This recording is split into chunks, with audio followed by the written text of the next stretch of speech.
Good day, I'm Just Study, and today we're going to talk about the Republic Act 8371.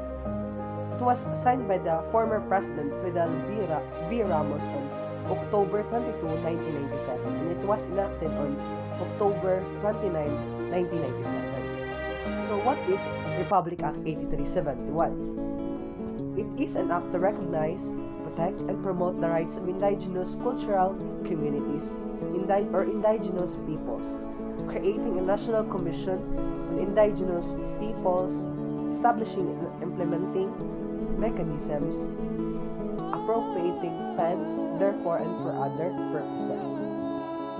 Section 1 states that this act shall be known as the Indigenous Peoples Rights Act of 1997. Section 2, the Declaration of State Policies.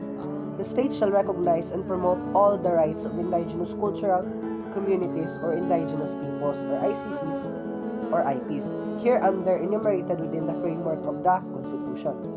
Letter A. The state shall recognize and promote the rights of ICCs or IPs within the framework of national unity and development.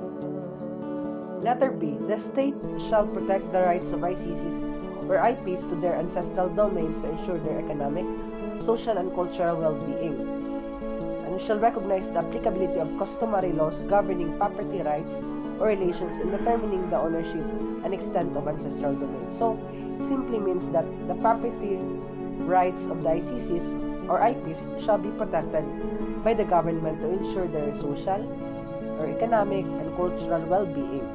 Members of ICCs or IPs shall not be deprived in their properties that might cause burden in their livelihood and cultural practices. Letter C. The state shall recognize, respect, and protect the rights of ICCs or IPs to preserve and develop their cultures, traditions, and institutions. It shall consider these rights in the formulation of national laws and policies.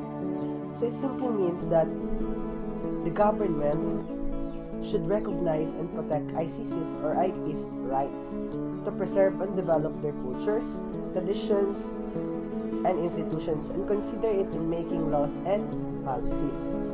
Letter D. The state shall guarantee that members of the ICCs or IPs, regardless of sex, shall equally enjoy the full measure of human rights and freedoms without distinction or discrimination. So that means that all members of the ICCs or IPs, regardless of the sex, should be given full measure of human rights and freedom away from discrimination. Letter E. The state shall take measures with the participation of the ICCs or IPs concerned to protect their rights and guarantee respect for their cultural integrity, and to ensure that members of the ICCs or IPs benefit of an equal footing from the rights and opportunities which national laws and regulations grant to other members of the population. So that means also that equal rights and opportunities should be granted to the ICCs or IPs as to what non-ICCs or IPs have. Letter F. The state shall recognize its obligation to respond to the strong expression of ICCs or IPs for cultural integrity by assuring maximum ICCs or IPs participation in the direction of education, health, as well as other services of the ICCs or IPs in order to render such services more responsive to the needs and desires of these communities. So it simply means that the government should respond to the needs of the ICCs or IPs in terms of education, health, and other services.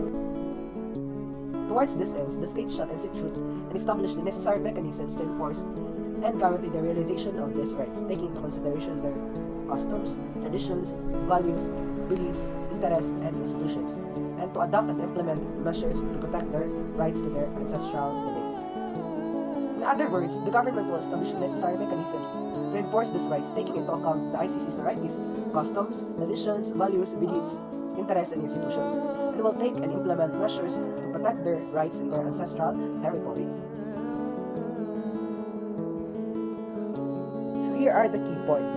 Chapter 1 of the Republic Act number 8371, also known as the Indigenous Peoples Rights Act of 1997, talks about recognizing and promoting the rights of indigenous people or IPs to preserve and develop their cultures, traditions, and institutions. These rights include human rights and freedom without distinction or discrimination. It is also stated that IPs should be enjoying equal rights and opportunities granted by the law or policy to non-IPs. In addition, the rights of IPs to their ancestral domains should be also protected by the government. Furthermore, the government should respond to the desire and needs of the IPs in terms of education, health, and other services.